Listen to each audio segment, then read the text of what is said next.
এরপর তারা হাঁটতে হাঁটতে দার আল নাবিগা নামক এক স্থানে পৌঁছালেন। সেখানে কয়েকটি কবরের মধ্যে একটি সাধারণ মাটির ঢিবির সামনে এসে হযরত আমিনা রাদিয়াল্লাহু তাআলা আনহু থামলেন। তার কণ্ঠ কান্নায় রুদ্ধ হয়ে আসছিল।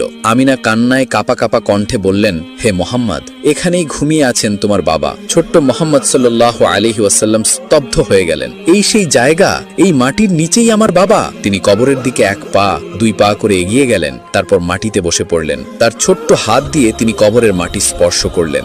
জন্মের পর এই প্রথম তিনি বাবাকে স্পর্শ করলেন, যদিও সেই স্পর্শ ছিল শীতল মাটির মাধ্যমে। তার ভেতরে থাকা সব কষ্ট, সব অভিমান যেন বাঁধ ভাঙা বন্যার মতো বেরিয়ে এলো। তিনি হাউমাউ করে কেঁদে উঠলেন। ছোট্ট মোহাম্মদ সাল্লাল্লাহু আলাইহি ওয়াসাল্লাম কাঁদতে কাঁদতে তখন তার বাবাকে বললেন, বাবা, আমি এসেছি, আপনার মোহাম্মদ এসেছে। আপনি কেন কথা বলছেন না? শুধু একবার আমার সাথে কথা বলুন। তার কান্নায় আকাশ বাতাস তখন ভারী হয়ে উঠল।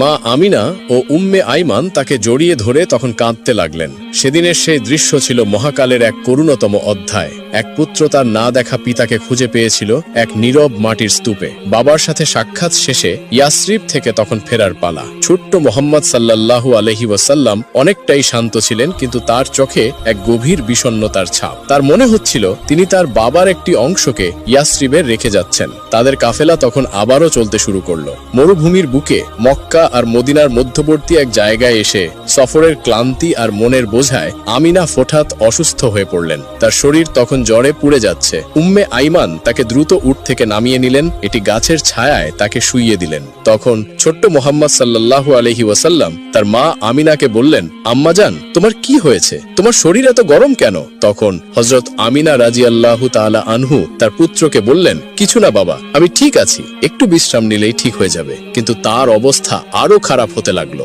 তখন হযরত আমিনা রাদিয়াল্লাহু তাআলা আনহা বুঝতে পারছিলেন তার সময় ফুরিয়ে এসেছে। এই নির্জন প্রান্তরে তার এতিম সন্তানকে একা ফেলে যেতে হবে, এই চিন্তায় তার শারীরিক যন্ত্রণা আরো চাপিয়ে দিচ্ছিল। তারপর উম্মে আয়মান কান্না ভেজা কণ্ঠে তখন মা আমিনাকে বললেন, আমিনা, একটু পানি পান করো, শক্তি পাবে। তখন আমিনা তার কথা শুনে সামান্য পানি পান করলেন। তারপর উম্মে আয়মানের দিকে তাকিয়ে বললেন, আমায় আর পানি দিও না, এইটুকু পানি মুহাম্মদের জন্য রেখে দাও। মক্কা এখনো অনেক দূরে, পথে ওর তৃষ্ণা পাবে। এই চরম মুহূর্তেও তিনি সন্তানের কথা তখন ভাবছিলেন। মুহাম্মদ মায়ের হাত ধরে আকুল হয়ে কাঁদতে লাগলেন। ছোট্ট মোহাম্মদ সাল্লাল্লাহু আলাইহি ওয়াসাল্লাম তখন বললেন, আম্মাজান, তুমি এমন করছো কেন? তুমি ভালো হয়ে যাবে, আমরা একসাথে মক্কায় ফিরে দাদা ভাইয়ের কাছে যাব। আমিনা তার দুর্বল হাত দিয়ে মুহাম্মদের গাল স্পর্শ করলেন।